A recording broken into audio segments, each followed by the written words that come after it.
Sebastian, are you in here? Hello? If you can't see him, You want to know what it's like to make love to an invisible man? if you can't find him, You have no idea what it's like. The power of it, the freedom. you can't stop him. He could be here. He could be anywhere.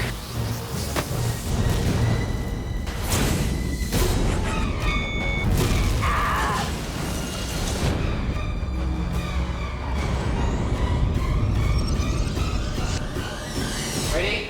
And action. Good morning, sir. Good morning, Ed. Your team's in early today. Something special going on? Sorry, Ed. You know the rules. Authorization, please. 0027. We're a group of scientists who are working underground, working on a secret mission to come up with a formula for invisibility. What's your status? This is God. You are disturbing the natural order of things and will be severely punished for all eternity. How many times did I tell you, Frank? You're not God.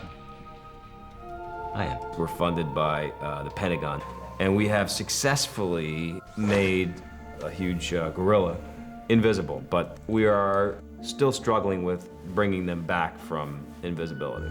Spray.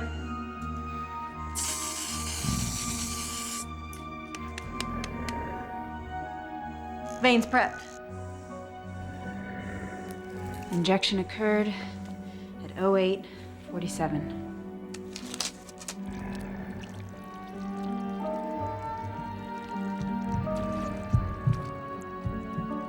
We kind of have a big breakthrough in that we successfully bring this gorilla alive and healthy back from being invisible. It's working. It's actually working.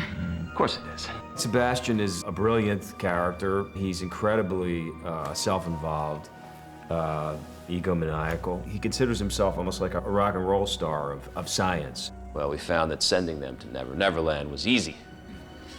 It's the getting them back that's hard. And we come to realize that Sebastian wants to go into human testing on his own, and that he very much wants to be the first person to become invisible. Serums are radiated. Are you sure? Positive. Here we go.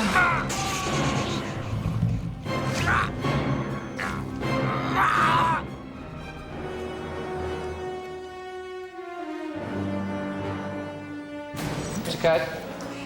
Yeah, let's try it again. I have to play a mad scientist in the movie, so it's always helpful to have one around. Acclaimed director Paul Verhoeven has been hailed for his dazzling command of style. His unblinking eye for brutal realism and explicit sexuality always provoke controversy. His films include the erotic thriller Basic Instinct and science fiction blockbusters Total Recall and Starship Troopers. First team, can we have him here, please? We have seen him do the science fiction world so well, and we've also seen him do the psychology of personal relationships and power plays. And this movie really combines the two. So, what's it like being a ghost? Ghosts are dead. I'm very much alive. You know, it's fun at first, but then, you know, we start getting a little nervous. It's, at first, I think, kind of cool. Like, wouldn't that be neat to be invisible? But then, because the way Kevin is playing it, it starts to just get a little creepier.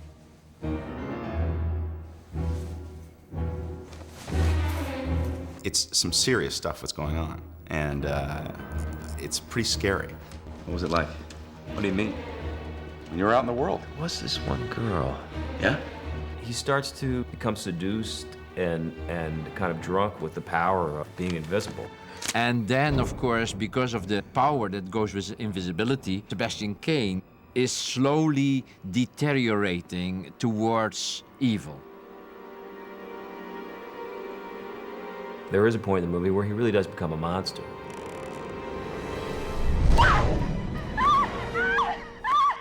Cut.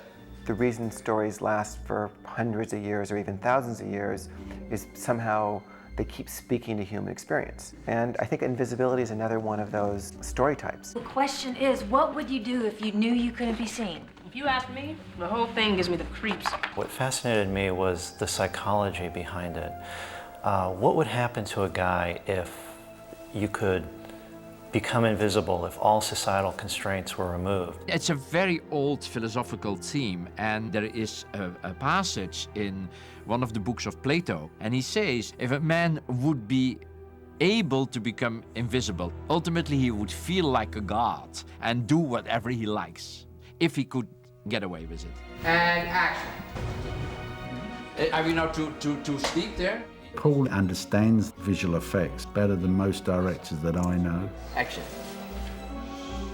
He moves the camera in such daring and wonderful ways. I mean, which is very difficult at times for visual effects. So, J marker. Go. I had worked enough with special effects to know that almost anything you can imagine can be done. So the real challenge isn't that it's impossible, but how to find a great filmmaker to actually make it part of the drama. Now try again. Sebastian? Right here. Where? At the mirror, looking at myself. Andrew Marlowe wrote the script with special effects that were not yet there. Even 3 years ago, it could not have been done.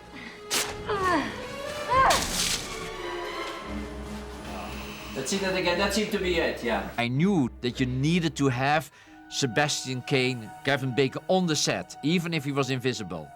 And that doing this part would lead to a lot of what you would call real straight suffering, because he had to go to a lot of very unpleasant things as an actor. Part of the movie is completely painted blue. Sometimes he's completely painted black or green.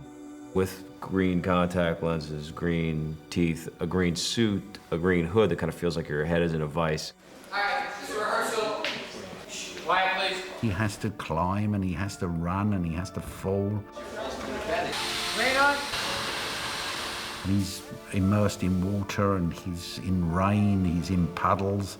It is a very, very demanding role. And cut it. Cut. So you want to be an actor? The job of the special effects people is to drive me insane. Every day they come up with some new technique to make me go insane. They haven't broken me yet. Mommy. In all honesty, I read the script and I thought, oh, this is easy. This is all digital. And then when we started to discuss it with the special effects supervisor, Scott Anderson, I started to realize that it had to be done in a really different way. When we studied that 2 years ago, how Sebastian Cain is going to look in the transformations when he becomes invisible, because then the layers peel away. The skin goes first, and then you see the muscles, and then the fat goes off the muscles, and then the muscles start to disappear, and ultimately the skeleton disappears too. And studying these things gave us, from the very beginning, a perfect idea what we wanted to see later in the movie. Sebastian, can you hear me? Christ! The lights! Turn off the goddamn lights! As we analyzed all the problems and really started designing the effects, it just became absolute that Kevin had to be there to do it. You know, you read a script and you're invisible through 75% of the script, and you think, well, that's a great gig, I don't have to show up.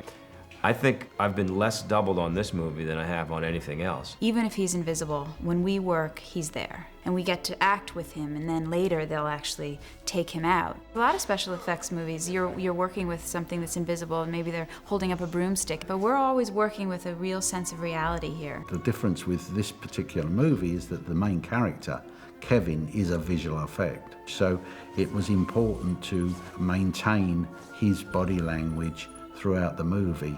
We started out by literally scanning his whole body into the computer. We literally painted grids on him and made him run, made him jump, made him push people, made him lift things. And we had to concern ourselves with all of the internal musculature and internal organs and various parts of the anatomy. We build a digital likeness, and then we'll put those through various animations and try to best replicate exactly what Kevin is doing in real life. We built a human being from the inside out. I mean, it's kind of godlike in some ways. Go!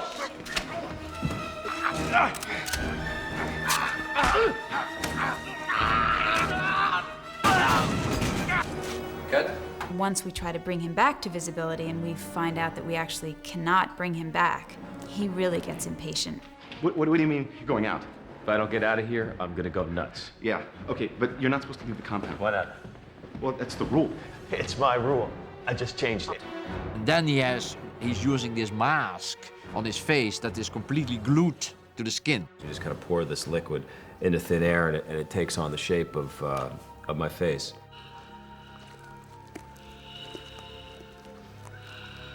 We came up with the title, The Hollow Man, through seeing what that image was going to be, which was these hollow eyes, where you look straight back to the back of the mask.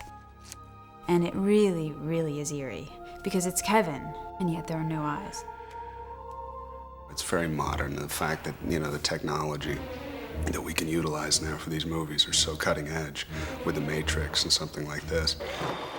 Some of the really challenging aspects of the Hollow Man are manifesting the Hollow Man, the Invisible Man, in different materials, making the Invisible Man visible in smoke. Seeing the Hollow Man underwater, when he jumps into a pool, what do you see? What does that look like? So we go through a lot of actual practical type testing to kind of work some of this stuff out.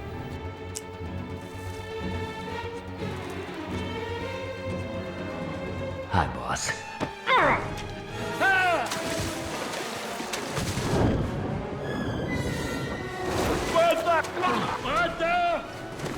Howard? I think I start to suspect early on that he's probably not doing good things out in the world.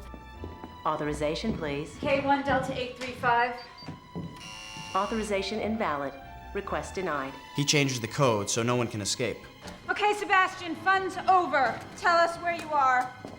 That's a very dangerous situation to be in when the person who's invisible is actually out to kill you. Whatever you're planning, the phones, the elevator, it's not gonna work. Matt, I lost him. Probably just stop moving. It becomes a really kind of interesting game board. We shouldn't separate! Get Carter. You have no control, you have no power. You're completely powerless at the hands of an invisible maniac. Oh my God. Got it. Right there. That's it. All right, ladies and gentlemen, can we clear it now, please? And we're ready to light. Okay. Okay, stand by, everyone. It's really terrifying to run down the hallways and to not know where he could be. And the only way that I'll be able to see him is if I can actually burn his body, because then he will be visible. Okay, so let's go. Everybody in positions. Here we go. We're gonna start fueling. Lighting up. Ready, and action!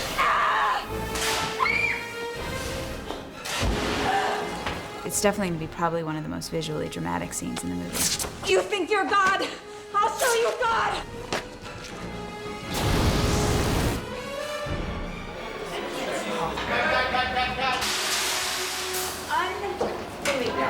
It's a military complex, so the people that work there underground are completely isolated when, for example, the elevator would fail. Come on! Can you climb? Do I have a choice? There's a shaft, an elevator shaft, which is the connection between the lab and the normal world. It's a couple of 100 yards long, so basically you had to build that. It was a very difficult set because we had to build a huge construction to hold the set up. Camera's going to winding up. Roll video this way? Yeah, roll video. There's a real elevator there above your actors, hanging above your actors on steel cables. Is pretty dangerous, because you're always on the edge of this kind of abyss. Even if you're well protected, even if you know that there are safety lines and all that stuff, it's really scary. It's coming back down! We, from the beginning, wanted to kind of accentuate action and excitement. These young people push the edge of science, and basically something horrible happens. It does kind of make you ask the question, what would I do?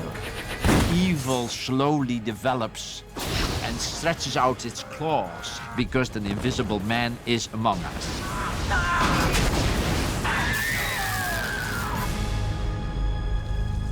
It's amazing what you can do when you don't have to look at yourself in the mirror anymore. All the fantasies that you might have about what you would do all involve a little darkness. Well, you know, when I was a little kid, it was one of my earliest fantasies, and it was always about, you know, going into girls' locker rooms. And you're gonna try to see things you shouldn't see or hear things you shouldn't hear, and then you don't want to know that, really. I would use it to have fun with my kids. If I was invisible, I would do the same thing as I'm doing now because no one sees me anyway. I would become a porno star, to be quite honest with you. I think I would do that because that way you can enjoy yourself. I could still be on film, and my mother would never know. Of course, everybody seems to have had that kind of fantasy or dream or whatever, and we all know it's completely impossible, but that doesn't prevent us to make a movie about it, isn't it?